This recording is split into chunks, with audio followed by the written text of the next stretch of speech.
Hello friends, welcome to DK kitchen. માત્ર 10 જ મિનિટમાં બની જાય તેવું આપણે ગુજરાતી ઢોકળીનું શાક બનાવવાના છીએ। તો ચાલો ફટાફટ બનાવી લઈએ। તો એના માટે એક તપેલીમાં 1 ચમચી જેટલું તેલ લેવાનું। તેલ ગરમ થાય એટલે રાઈ અને જીરુંનો વઘાર કરી લેવાનો। પછી આપણે 2 કપ છાશ નાખવાની છે। પછી તેમાં મીઠું સ્વાદ પ્રમાણે 1/4 ચમચી હળદર, અડધી ચમચી લાલ મરચું, 1/4 ચમચી ધાણા જીરું, 1/4 ચમચી કસૂરી મેથી। હવે તેને સારી રીતે મિક્સ કરીને ઉકળવા દેવાનું છે। ત્યાં સુધીમાં આપણે સાઈડમાં બીજો વઘાર કરી લેવાનો છે। તો એના માટે એક પેનમાં 4 ચમચા તેલ લઈ લેવાનું। પછી તેમાં રાઈ અને જીરુંનો વઘાર કરી દઈએ।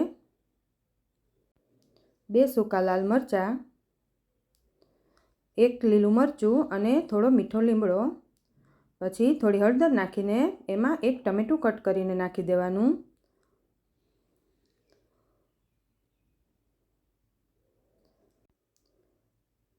પછી તેમાં થોડી હિંગ એડ કરી દઈએ। આપણે ઢોકળી બનાવવામાં પણ મસાલા એડ કર્યા છે, એટલે એ પ્રમાણે અહીંયા મસાલા એડ કરવાના। તો મીઠું સ્વાદ પ્રમાણે, લાલ મરચું, ધાણા જીરું બધું એડ કરીને સારી રીતે મિક્સ કરી લેવાનું। પછી અહીંયા આપણે 2 કપ પાણી એડ કરવાનું છે। હવે આ પાણીને આપણે ઉકળવા દેવાનું છે। હવે આ પાણી ઉકળે ત્યાં સુધીમાં આપણું ઢોકળીની છાશ પણ ઉકળી ગઈ છે। તો તેમાં ચપટી બેકિંગ સોડા એડ કરી દેવાનો। બેકિંગ સોડા ન હોય તો ઈનો પણ એડ કરી શકો છો। પછી તેમાં 1/2 કપ ચણાનો લોટ એડ કરવાનો છે। ચણાના લોટને ધીમે ધીમે એડ કરતું જવાનું અને વેલણાના મદદથી મિક્સ કરતું જવાનું છે। તેને સારી રીતે વેલણાના મદદથી મિક્સ કરશો એટલે એકદમ લમ્સ પણ નહીં રહે। સારી રીતે મિક્સ થઈ જાય પછી ગેસ બંધ કરીને 2 મિનિટ તપેલીમાં જ રહેવા દેવાનું।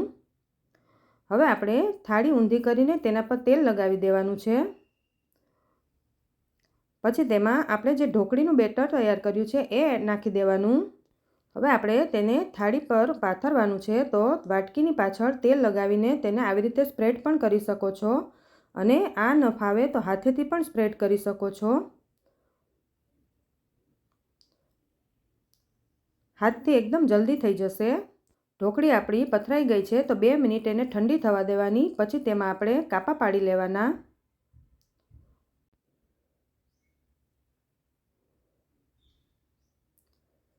પછી આવી રીતે આપણે ઉખાડી લેવાની। આપણી ઢોકળી એકદમ સોફ્ટ બની છે।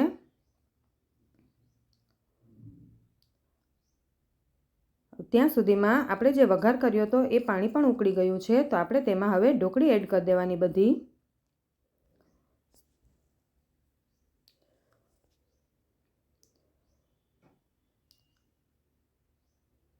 ઢોકળી એડ કર્યા પછી જરાક જ હલાવી લેવાનું, નહીં તો ઢોકળી બધી તૂટી જશે। પછી આપણે તેને સ્લો ફ્લેમ પર ચડવા દેવાનું છે।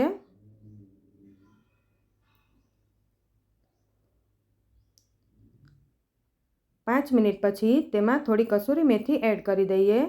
પાછું આપણે 5 મિનિટ સ્લો ફ્લેમ પર ચડવા દેવાનું છે। 5 મિનિટ પછી આપણી ઢોકળી એકદમ સરસ તૈયાર થઈ ગઈ છે અને ઢોકળી પણ ફૂલી ગઈ છે। તો હવે આપણે તેમાં છેલ્લે લીલા ધાણા એડ કરી દઈએ। હવે આપણે તેને એક બાઉલમાં કાઢી લઈએ।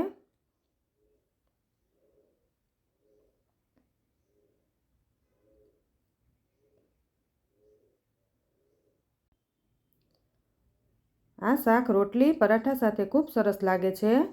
તો તૈયાર છે આપણું કાઠિયાવાડી ઢોકળીનું શાક। તમે એકવાર ઘરે જરૂરથી ટ્રાય કરજો।